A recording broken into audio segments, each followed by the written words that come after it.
Padahal kita berharap di 2045 kita ini mengharap Indonesia emas, masa emas. Tapi kalau seperti ini terus kita menjadi cemas. Nah, kalau saya ke desa itu ya biasanya bertemu dengan ibu-ibu. Kalau saya ada pertanyaan, Ibu, obat diamnya anak-anak apa, Bu? Jawabannya pasti apa? Iya, gadget. Terus saya tanya ulang, Bu, itu sebenarnya obat diam untuk supaya anaknya ndak rewel apa supaya nggak ganggu ibu nonton drakor? Saya bilang gitu. Ketawa mereka. Artinya ada pengakuan tanpa disadari. Sebelum masuk ke sana, pertanyaannya orang yang resisten dengan apa yang Ibu sampaikan tadi, loh, apakah kita ini disuruh kembali ke masa lalu dengan menggunakan tradisi-tradisi masa lalu? Seperti itu, gimana penjawabnya?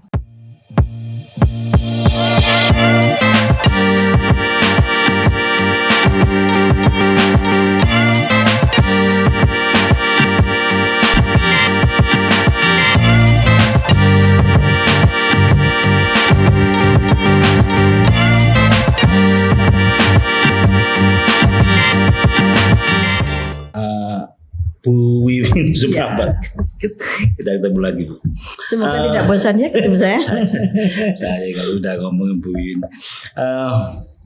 ini Bu, saya tertarik dengan apa yang terjadi dengan hari ini, Bu, tentang kondisi sosial budaya masyarakat yang hari-hari ini sudah lama sih, tapi makin kesini itu kok kelihatan makin mengkhawatirkan. Saya sebagai orang tua mungkin dan teman-teman itu kan kita sering ngobrol gitu kan. Ini kok makin lama melihat generasi ini kok makin perubahannya luar biasa. Terus banyak hal yang jujur aja dulu itu sangat orang saru gitu ya. Terus gak pareng itu hari-hari ini dilabrak begitu saja. Tidak ada yang tidak boleh sekarang. Iya. Ini fenomena yang menarik dan mengkhawatirkan. Kecemasan itu terjadi. Padahal kita berharap di 2045 kita ini mengharap Indonesia emas, masa emas. Tapi kalau seperti ini terus kita menjadi cemas. Takutnya menjadi negara cemas. Iya. Kita harus melihat ulang hancurnya sebuah negara adalah ketika budayanya ini dihancurkan. Sejarahnya dihilangkan. Itu kan salah satu kehancuran sebuah negara.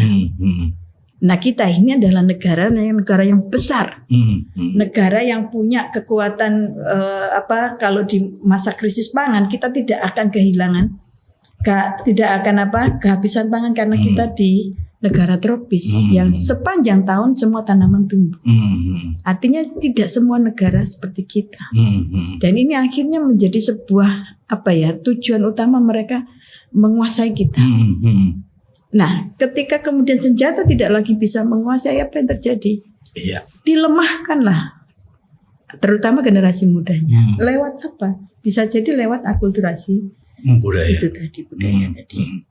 Dimulai dengan hadirnya film. Kalau sekarang itu semua mindsetnya orang-orang kan semua ke Korea ya. Kita sebut aja nggak apa-apa lah ya. Kita belak-belakan aja kan gitu.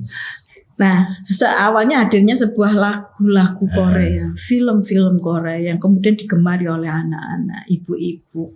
Setelah melihat filmnya, mendengarkan lagunya, menyanyikannya, pasti kemudian mereka meniru gaya berpakaiannya, lifestyle-nya kemudian ditiru. Kemudian barang-barangnya, makanannya. Akhirnya sekarang kalau nyun sewu kalau tidak beli barang di tanda kutip yang bernama itu yang ada produk mana itu tidak akan mau sekarang itu. Jadi akhirnya produknya Indonesia tidak laku. Salah satunya itu kan mungkin kecil tapi memang realitanya begitu. Kemudian makanan. Nyun sewu. Sekarang kalau lagi hari Minggu ya CFD itu kan banyak nih gelar makanannya dijualan itu. Coba deh sekali-sekali dihitung mana sih yang makanan asli Indonesia yang dijual. Orang jualan kan pasti karena peminatnya banyak. Nah, itu kan yang korelasinya kan sama dengan berarti peminatnya nggak ada makanan tradisional. Ini yang harusnya menjadi kekhawatiran kita. Kalau anak-anak muda kemudian terus-menerus seperti ini, kemudian meninggalkan budaya kita, apa yang terjadi? Tidak mencintai budaya sendiri. Padahal budaya kita ini luar biasa membangun karakter. Jadi orang nenek moyang kita ini sebenarnya sudah memikirkan hal ini. Karakter apa yang harus dibangun oleh bangsa ini? Tepos lironya, gotong royongnya. Betul. Ini kan gara-gara kehadiran gadget, gotong royong sudah mulai lemah. Karena orang makin egois dengan Yun Sewu, apakah kita masih menemukan yang namanya seminggu sekali kerja bakti di lingkungan? Jarang sekali, Bu. Jarang sekali. Apalagi jadi di kota ya. Ini hal yang harusnya menjadi perhatian kita bersama. Bahwa dengan kondisi masyarakat yang kayak gini, kita harus punya pemikiran. Semua harus hadir di situ, masyarakat, pemerintah, untuk memperbaiki, memperkuat kembali karakter bangsa kita. Sementara di sekolah umum, mohon maaf, ini mau sejarah sudah dihilangkan, tidak ada lagi di dalam kurikulum. Katanya ada yang namanya pendidikan karakter. Tapi ternyata itu hanya pada perilaku biasa saja, datang salaman dan sebagainya. Tapi nilai-nilainya tidak dimasukkan, tidak disampaikan. Hanya simbolik ya karakternya. Betul. Itu yang akhirnya kita kurang. Tapi harus kita sadari sebagai masyarakat bahwa ketika kita menitipkan anak kita sekolah, itu hanya berapa jam sih? Kan sekitar paling lama 8 jam ya. Paling lama 8 jam. Selebihnya berarti dalam satu hari 24 jam, lebihnya ada berapa? 16 jam di rumah. Berarti ya logikanya begitu. Nah, berarti seharusnya pendidikan yang lebih utama ada di mana? Ya di keluarga. Nah, berarti kita itu harus mulai memikirkan harus ada konsep pendidikan keluarga yang diterapkan. Ya. Lah ini saya celakanya hari ini. Gue tahu gimana. Iya. Artinya multiplier. Iya, ini efeknya luar biasa. Gini, yang sering kalau saya ke desa itu ya biasanya bertemu dengan ibu-ibu. Kalau saya ada pertanyaan, Ibu, obat diamnya anak-anak apa, Bu? Jawabannya pasti apa? Iya, gadget. Terus saya tanya ulang, Bu, itu sebenarnya obat diam untuk supaya anaknya ndak rewel apa supaya nggak ganggu ibu nonton drakor? Saya bilang gitu. Ketawa mereka. Artinya ada pengakuan tanpa disadari. Dan itu di desa juga sudah terjadi seperti itu. Biar tidak mengganggu saya nonton drakor, kamu pakai HP. Nah, artinya apa? Tidak ada interaksi edukasi. Ketika kemudian kita sudah saling pegang HP. Padahal harapan kita ketika pendidikan di sekolah tidak terpenuhi, kita harapannya kan harusnya lebih banyak di pendidikan keluarga. Ini yang harus kita banyak bahas lah ini ya. Dulu itu saya gak kelewat percaya, Bu, bahwa yang Ibu sebutkan tadi akulturasi budaya itu akan banyak dampaknya. Karena saya anggap itu bagian dari keniscayaan zaman, karena orang pegang gadget itu kan teknologi, mereka butuh adaptasi, butuh belajar juga di situ. Tapi makin kesini kok saya lihat memang itu dampaknya luar biasa, Bu ya. Kita mulai dengan seberapa banyak sih sekarang anak-anak memanggil orang tuanya dengan bapak dan ibu. Apalagi bopo dan romo dan romo inggil. Ya, maksudnya romo dan bunda itu apa ya? Ayah dan bunda, atau yang istilahnya masih menggunakan tradisi. Padahal di situ adalah ruang penghormatan, betul lah Banda, kepada orang tua. Dan itu tanpa disadari begitu nama itu disandang, maka tanpa sadar perilaku kita, norma kita mengikuti pola lama bahwa dengan orang tua harus hormat. Tapi begitu nama panggilan sudah berubah menjadi Dedi, menjadi apa, maka budayanya nama Dedi itu pun ngikut dengan apa? Kesetaraan. Betul nggak? Jadi akhirnya menjadi ruang bahwa anak itu setara dengan bapaknya. Karena panggilan tadi hanya sekedar panggilan, tapi ini sudah mempengaruhi normanya. Ini yang kadang-kadang tidak kita sadari. Nah, ketika anak sudah di dalam normanya itu sudah diperlakukan seperti itu sampai besar, mereka tanpa sadar memperlakukan orang pun akhirnya tidak ada lagi yang namanya sekat. Sopan santun, hormat pada orang lain. Ini nilainya semakin hilang. Iya. Tumbuhnya hormat itu hanya pada kelas. Tidak lagi pada bagaimana kelas ekonomi ya maksudnya. Tapi tidak lagi pada bagaimana unggah-ungguh ini orang tua, ini keluarga apa. ya. Kalau orang sepuh, kalau orangnya kelihatan miskin, orangnya ini tidak dihargai dan sebagainya. Itu kan tidak terjadi di Jawa. Di dalam pendidikan budaya kita. Itu benar ya. Nah, itu kan karakter. Dan itu akan mempengaruhi pola pikir di dalam bekerja, di dalam proses apapun. Ini yang kita khawatirkan kalau akan terjadi seperti ini terus. Sebelum masuk ke sana, pertanyaannya orang yang resisten dengan apa yang Ibu sampaikan tadi, loh, apakah kita ini disuruh kembali ke masa lalu dengan menggunakan tradisi-tradisi masa lalu? Nah, seperti itu, gimana penjawabnya? Nilai dengan kebendaan itu kan berbeda. Norma dengan kebendaan itu berbeda. Kita ini ketika hidup itu bertambah, tidak berkurang, artinya tidak kembali, tapi akan terus berjalan. Dan kita akan harus beradaptasi dengan teknologi, itu pasti. Itu pasti. Tetapi bagaimana teknologi ini tidak mengubah nilai. Nah, itu yang value yang orang nyebut itu ya. Nilai, norma, adab itu tidak boleh berubah. Karena berbicara norma, nilai itu berbicara pada karakter. Jadi tidak lagi pada kebendaan. Kebendaan itu adalah sifatnya membantu kita, bukan menguasai kita.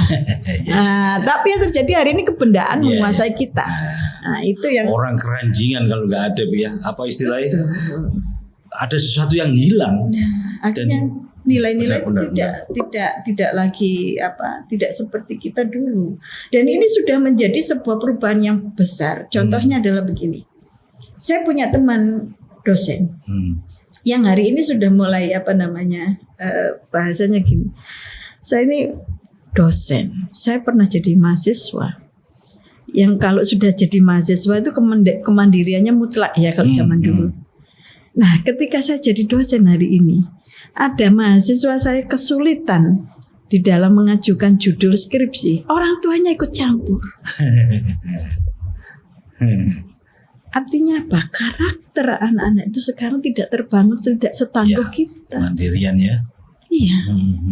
Akhirnya saya sekarang mulai percaya bahwa penggunaan otak kita itu jauh lebih.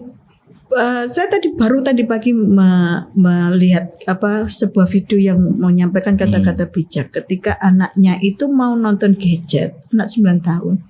Kemudian orang tuanya, dia bertanya, boleh nggak saya? Jawaban orang tuanya begini, dia bercerita, roket, kamu usia sampai 25 tahun itu ibarat roket yang akan terus melesat. Tapi semakin tua roket ini semakin habis tenaganya dan akan pulang kembali ke bumi dengan tenaga yang sudah semakin habis. Nah, gadget, menonton, bukan gadget ya, menonton. Bukan gadgetnya, menonton. Otak kita itu sama dengan tidak memakai otak. Tapi kalau kita membaca, berkegiatan, menghabiskan energi dengan kegiatan fisik, itu bak roket yang akan terus melesat dengan full energi. Tapi menonton saja, itu sama dengan kita tidak menggunakan otak kita. Akhirnya roket itu tidak bisa kencang. Sehingga kalau sudah tidak pernah digunakan dengan kencang, besok tuanya juga semakin artinya apa? Lebih cepat habis energinya. Tidak akan mungkin dia akan mengalami masa kenikmatan di masa tua kalau dengan cara dihabiskan dengan begitu. Ini yang harus kita sadarkan kepada masyarakat, bagaimana pentingnya kita meluangkan waktu, menghilangkan ego kesenangan kita untuk mendidik anak. Betul, menghilangkan ego. Iya. Itu karena karakter ini, kelak dewasanya akan terbangun ketika masa kecil. Betul. Nah, contoh tadi yang mahasiswanya teman saya itu, berarti dia tidak terbentuk karakternya ketika masa kecil.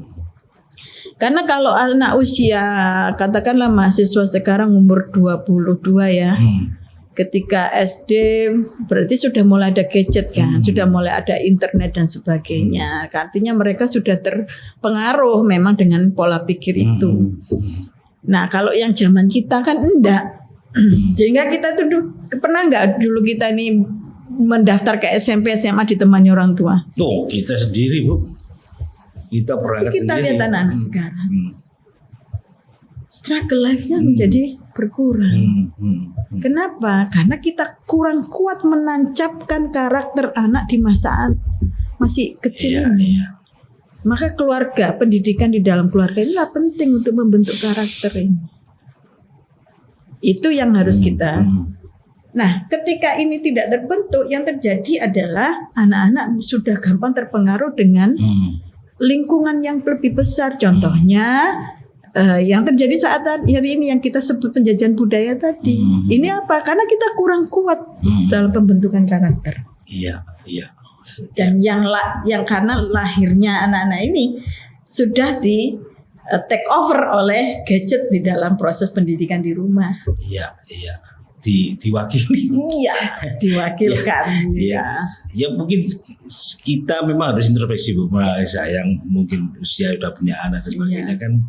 Apa yang kita dulu rasakan dengan ingin memberikan kesenangan yang tidak kita punya gitu ya. Kesibukan kita kan untuk misalkan begitu, tapi pada hari ini kita melihat ada faktor eksternal yang memang mungkin kita kurang perhatian dan sebagainya Bu ya. Wah, ini harus ditahan.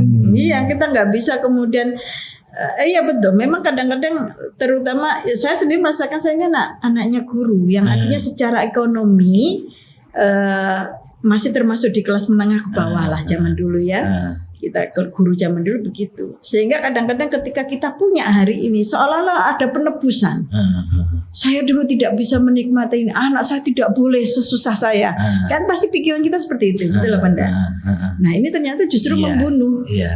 Membunuh anak kita secara perlahan. Jangan sampai mengalami kesulitan seperti kita, tapi kenyataannya justru kita membunuh.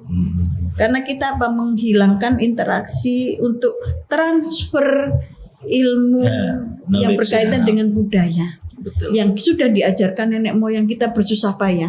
Yang namanya budaya itu kan tidak yang pandangan hidup ya, produk manusia ya, yang diajarkan turun temurun.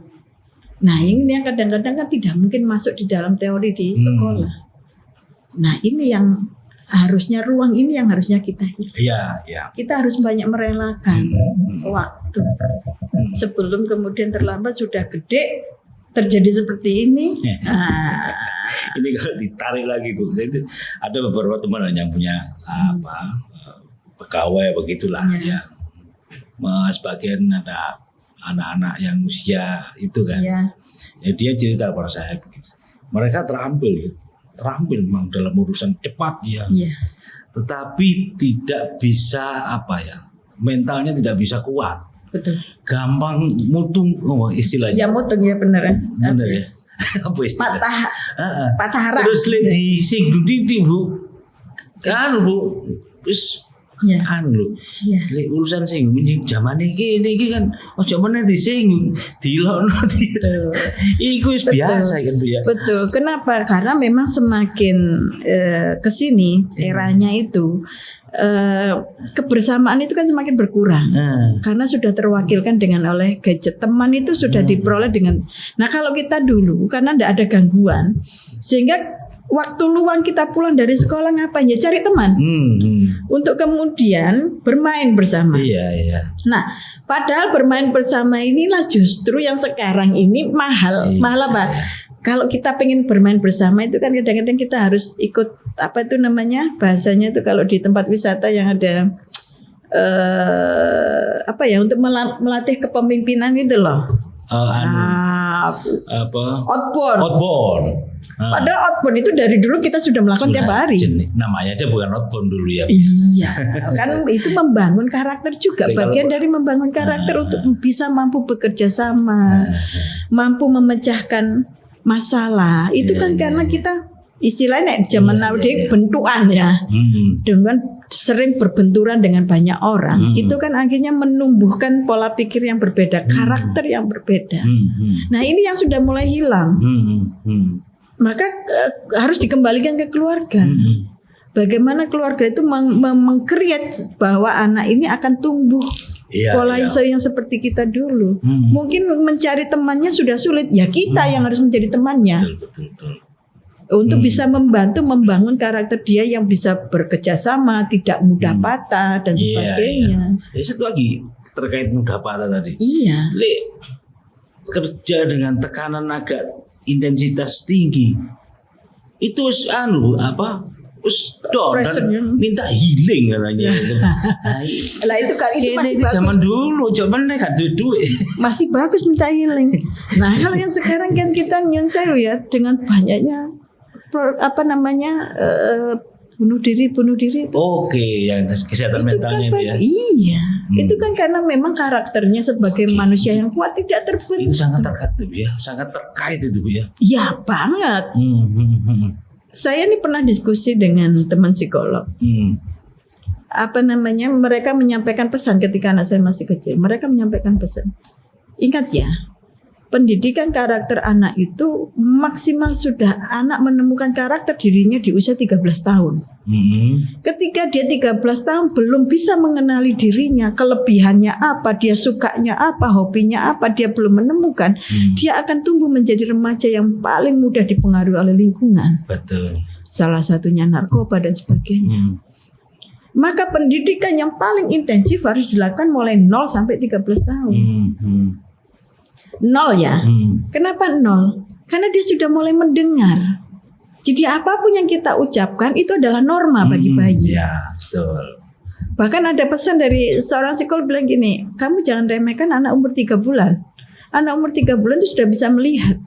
Jadi apapun yang dilihat itu adalah norma. Ketika kamu berganti pakaian di hadapan anakmu yang 3 bulan, dia akan menangkap bahwa orang tidak pakai baju di hadapan orang lain boleh. Itu norma dan itu sudah pengajaran. Dan hal-hal seperti ini yang di dalam keluarga yang kita tidak pernah memperoleh. Nyun sewu, kita ini jadi orang tua ada sekolahnya Banda. Sekolahnya masih. Sekolah menjadi orang tua ada enggak? Oh nggak ada. Nggak ada kan? Artinya kita kan akhirnya harus belajar dari apa yang diajarkan orang tua. Norma yang sudah kita lihat. Makanya kan keberagaman cara mendidik di setiap keluarga akan menjadi berbeda tergantung dari orang tua kita, nenek moyang kita dan sebagainya. Nah ini kan sebelum terlambat kita kan juga harus membuat itu. Bagaimana kita membentuk karakter keluarga Indonesia yang seperti apa yang kita harapkan. Maka harus ada pendidikan untuk menjadi orang tua Indonesia. Untuk membangun karakter anak di usia 13 ini tadi. 0-13 ini penting dan harus lebih banyak lebih banyak masa mendidiknya untuk membentuk karakter di rumah. Nggak bisa kemudian diserahkan di sekolah. Ya, oke. Iya. Kan seperti itu. Sangat terbatas kalau di sekolah kan memang. Dan itu pemerintah sudah harus mulai memikirkan. Itu ada beberapa negara yang sudah mulai mengatur juga loh di negara sudah. Cina misal. Cina itu sangat menjadi perhatian. Hal-hal yang seperti ini menjadi perhatian dan kita sudah waktunya di Indonesia kalau kita tidak ingin menjadi negara cemas di 2045. Ya Bu, saya kok tertarik dengan apa Ibu sebut pendidikan karakter. Iya. Sebenarnya itu kan muncul sudah lama Bu. Iya. Tahun berapa? 2000-an atau berapa ya? Digemakan. Ya, digemakan di sekolah. Tapi seberapa serius kasih pemerintah melaksanakan apa yang disebut pendidikan karakter itu Bu? Nah ini saya tidak berani menilai ya karena kenyataannya produk anak saya juga begitu aja gitu kan. Ya kan saya menitipkan kebetulan anak saya sekolahnya di negeri semua, yang artinya punya pemerintah, yang artinya secara program kurikulumnya macam-macam itu kan pemerintah yang membuat gitu. Tapi begitu aja. Iya. Ya saya untungnya dikelilingi oleh orang-orang yang selalu mengingatkan saya. Lingkungannya bisa, Iya, makanya kan lingkungan ini menjadi sangat penting. Lingkungan menjadi sangat penting untuk bisa membuat pola pendidikan di dalam keluarga. Karena kita ini rata-rata nyun sewu, apalagi yang merasa sudah lulusan S1, S2, kita ini merasa menjadi orang yang sangat pintar di lingkungan kita ya, bahasanya kan gitu. Kita sudah merasa secara edukasi stratanya lebih tinggi. Tapi begitu kita menjadi seorang ibu, begitu menjadi seorang bapak, ternyata itu tidak berlaku. Kita seolah-olah karena apa, kita tidak mendapatkan pendidikan sebagai orang tua. Mulai dari SD sampai kita kuliah, kita ngomong pendidikan yang berkaitan dengan apa, keilmuan khusus itu, yang sains dan sebagainya. Wah, kayak yes gitu ya. Tapi begitu kita berperan sebagai orang tua, ternyata kita sudah tidak mempunyai ilmu apa-apa. Dan kita harus banyak belajar kembali. Nah, repotnya kadang-kadang sebagian ketika merasa bahwa saya ini orang pinter, maka menurut saya cara mendidik keluarga saya sudah paling benar. Nah, ini yang kadang-kadang justru menjadi racun. Karena ternyata ketika besar berbanding terbalik. Iya. Ya, makanya saya itu kan ini nama pendidikan karakter itu kan udah lama gitu kan. Tapi sekarang outputnya apa yang bisa jangan-jangan ini konsepnya saja yang bagus, iya tapi pada implementasinya, ya guru-gurunya sendiri mungkin juga belum punya bekal yang ya. Karena faktanya apa yang terjadi dengan sekolah kita hari ini, Bu? Betul. Murid berani apa? Ya. Kalau misalnya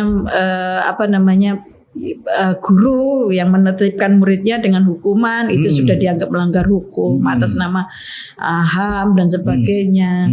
Padahal di zaman kita udah biasa, itu bagian dari melatih mental kita kan dulu biasa, Bu. Iya kan? Iya. Karena ya anggap itu sesuatu ya dalam tanda petik kenakalan ya. Iya, yang justru itu akhirnya membuat kita ngerem lah ya. Karena akhirnya kadang-kadang gini, saya dulu aja nakal dikit ditempel sama guru lah. Kalau sekarang saya nempel siapa? Lo ini nempel malaikat gimana kan gitu. Paling tidak kita punya pemikiran bahwa kita berbuat salah pasti akan ada hukum yang secara tidak langsung atau bahkan kadang langsung itu akan berlaku ke kita gitu loh. Walaupun itu misalnya hukum alam misalnya. Itu kan cara mengingatkan kita sebenarnya. Iya, benar. Itu melatih kita gitu kan. Tapi yang sekarang kan enggak. Iya. Nah ini terus nanti Bu, Bu ini sekarang menjadi bagian dari yang bisa mengubah kebijakan dan seterusnya. Apa yang Ibu akan ingin lakukan dari pembenahan pendidikan karakter ini, Bu? Ya, sayangnya kalau pendidikan itu kan kementerian ya. Iya. Artinya kalau kita di provinsi kita tidak bisa berbuat apa-apa kecuali untuk muatan lokal. Oke. Nah, muatan lokal yang di sekolah ini yang harusnya kita atur ulang kan sampai hari ini muatan lokal itu sudah haknya di daerah. Kalau misalnya SD, SMP berarti di kota kabupaten. Kalau SMA ada di provinsi. Maka kewenangan kita hanya bisa masuk di intervensinya di tingkat SMA, gitu kan, SMA dan yang setara. Ya, itu yang kita. Tapi sebenarnya saya tadi sudah menyampaikan pendidikan karakter itu harus final di usia 13 tahun. Itu artinya sampai SMP ya. Masuk SMP. Iya, masuk SMP kan. Nah, arti kan ranahnya nanti di kota kabupaten. Kita intervensinya hanya SMA. Bagaimana kita melatih mereka untuk skill. Karena SMA itu bagaimana persiapan untuk, kalau kita itu dulu saya pernah di di saat saya masih sekolah SD, SMP, SMA dia dikasih pengertian. Kalau SMA itu penguatan keilmuannya untuk bisa mengaplikasikan kepada persoalan di apa yang ada gitu kan. Sehingga nanti kuliah sudah siap untuk menganalisis. Kuliah itu adalah menambah kemampuan analisis yang gitu. Nah SMA kan ruangnya sudah tidak lagi menjadi, harusnya sudah menjadi karakter yang sudah jadi untuk bisa. Nah, artinya kalau ngomong karakter sudah agak terlambat kalau intervensinya di SMA. Gitu ya. Menurut saya ya. Ya. Tapi bukan kemudian kita tidak tidak ada keinginan untuk memperbaiki. Salah satunya adalah yang jelas memasukkan kembali pendidikan sejarah. Karena sejarah itu bagian dari penghormatan kita terhadap bagaimana negara ini didirikan, bagaimana perjuangan negara ini menjadi negara merdeka, bagaimana perjuangan negara ini untuk membangun masyarakatnya. Ini juga harus dikasih ke anak-anak sekolah karena itu adalah bagian dari cara kita untuk bahasanya apa ya? Berbakti pada negara ini menjadi keinginan yang besar. Jangan sampai seperti Jawa Barat masih harus nunggu dimasukkan barak dulu baru nanti punya. Nah, kan itu ya enggak ini ya, menurut saya terlalu dipaksakan juga. Berarti kan ini bagian dari wah ini berarti pola pendidikan kita enggak berhasil sampai harus dimasukkan ke barak. Kan itu juga harus menjadi wacana kita ya. Gitu. Jangan sampai Jawa Timur harus begitu juga. Berarti itu simbol kita sudah tidak berhasil di sekolah loh. Tidak berhasil lagi pendidikan di masyarakat loh. Iya, kesannya paling seperti itu ya. Betul. Kesannya seperti itu kayak. Makanya kan kita kembalikan keluarga ini loh. Ini keluarga ini kan kesatuan masyarakat yang paling kecil. Ya kan? Artinya ketika sebuah lingkaran ini kan terdiri dari titik. Kita ibaratkan gitu ya. Negara itu adalah sebuah lingkaran. Nah, sementara titik ini adalah masyarakat, keluarga. Nah, kalau titik-titiknya tidak tegas ini kan berarti kita ini mudah dihapus. Ibaratnya kan begitu.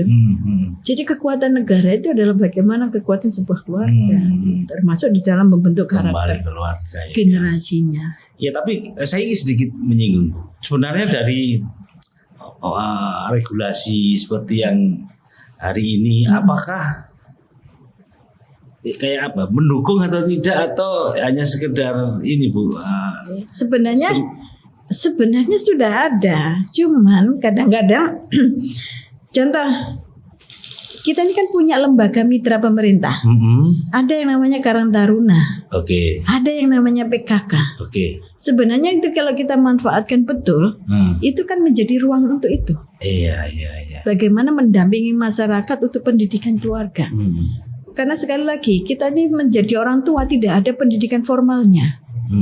Ketika kita punya mitra, kita manfaatkan itu sebagai ruangnya untuk mengisi kekosongan yang tidak kita punyai, yang pemerintah tidak punyai. Nah, lembaga mitra kan harusnya bisa menjadi pelengkap. Kalau menurut saya bisa. Bisa. Selama itu tidak sekedar hanya sebagai pelengkap kelembagaan atau papan nama. Iya, karena saya pernah menjadi ketua PKK, jadi saya tahu betul bagaimana tujuan istimewanya PKK itu luar biasa. Ternyata sebenarnya PKK itu adalah ruang pendidikan non formal untuk pendidikan keluarga. Dan ternyata yang namanya 10 program pokok PKK itu bukan slogan. Jenengan kan pasti lihat di desa-desa ada 10 program pokok. Setiap ya. Ternyata sebenarnya mata pelajaran, Pak. Jadi itu sebenarnya kalau kita di SD kita ada pelajaran matematika, PMP, nggak ada PMP ya sekarang ya. Nggak ada. Ya, IPA, IPS. Nah, pendidikan di dalam keluarga ya 10 program pokok itu tadi. Nah, tapi ya itu tadi karena memang sifatnya formal, yang penting ada pelengkap, kadang-kadang akhirnya tidak tersampaikan lah ini. Betul. Nah, pada dulu pendidikan 10 program pokok PKK di zaman dulu kita lihat sejarahnya PKK, kita lihat sejarahnya pendidikan nasional di Indonesia. Pendidikan 10 program pokok PKK itu masuk di pendidikan formal loh zaman dulu. Serius? Coba deh baca-baca lagi. Jadi masyarakat perlu juga membaca ini supaya bisa lebih kritis pada lembaga-lembaga mitranya pemerintah juga, kan gitu. Iya, Bu. Kan sayang kalau tidak dimanfaatkan. Maksudnya masuk. Iya, dulu ada pelajaran menjahit, ada pelajaran ke rumah tanggaan. Jadi kan itu kan manajemen keluarga diajarkan. Ya 10 program pokok PKK. Iya. Nah itu panjang itu sejarahnya. Nah Saya sayangnya, kira nggak ada yang tahu itu Bu. nah Anak muda maksudnya. ya makanya pada diklik internet itu muncul nanti semua. Jangan. Nanti kelihatan loh. Nanti Yang anak-anak diklik muda. Korea tadi Bu. Makanya harus lihat itu. Bagaimana negara kita ini sebenarnya sudah luar biasa. Iya. Maka kita jangan lebih gampang kliknya itu jangan Iya. cari luar, pengetahuan yang dalam dulu lah. Betul. Lo hebat loh. Orang kita ini kan selalu merasakan ketika ada dampaknya Bu. Tapi ketika mengantisipasi itu kan Terlambat. Selalu begitu kan. Iya. Katanya sih seperti, tapi saya juga merasakan. Makanya sejarah jangan dihilangkan. Pendidikan sejarah harus dihadirkan kembali supaya kita terbiasa untuk Ini mencari nggak ada tahu. pendidikan sejarah Bu. Saya kok kemarin melihat itu tidak ada. Oh iya dah. Lah, terus apa buktinya Makanya fakultas sejarah itu? makanya UNER muatan- punya fakultas sejarah Bu. Muatan Ini ada lokal, temen nih. nah ya, muatan lokal harus kita isi dengan sejarah. Keren Bu katanya Bu. Tapi justru Arah-arah itu sih ngomong itu ada. Astaga. nek gak kayak kayak luar Iya. katanya belum keren ya. Waduh. Iya. Terus nek gak karnaval, nek gak joget-joget kayak dugem gak keren. Iya Bu. Nah, seperti itu. Wah. itu padahal itu membunuh karakter kita sendiri. Betul. Karakter budaya kita sendiri. Kenapa? Ini bagian dari kesalahan saya sendiri. Iya. Kesalahan saya tidak mengajarkan anak-anak saya. Itu ya kita harus bertanggung jawab. Iya. Gitu. Bu rasanya kembali lagi kalau sama Bu ini mesti gak ketemu ending ya, tapi kepingin lanjut. Ada masalah terus ternyata. Nah, iya. Semakin kita ngobrol ternyata Gak, semakin banyak masalah. rentetannya itu, Bu. Tapi saya jangan dianggap menghadirkan masalah gitu. Enggak, keren Bu, tapi ya kembali lagi karena memang waktunya ini Iya. kita dibatasi waktu, maka saya kira pintu masuk tadi Bu ya. Ya. Kita harus kembali lagi ke keluarga. Ya. Bagaimana memfungsikan keluarga itu kan, dan bagaimana peran dan sikap dan sebagainya, karena memang ini tugas berat dan tidak mungkin pemerintah saja Iya, betul. sebagai regulator untuk Ya. mengatasi, dan ini harus Masyarakat menjadi juga harus terlibat. ya, Ya. gerakan kolektif Betul, gitu ya. sepakat saya. Kalau itu banyak itu kan waduh. 2045 menjadi Nah, tahun emas. iya, Tidak itu menjadi pasti. tahun cemas. Iya. Moga-moga yang disebut terakhir itu tidak terjadi. Amin. Teman-teman, saya kira itu. Terima kasih banyak. Mohon maaf. Assalamualaikum warahmatullahi wabarakatuh.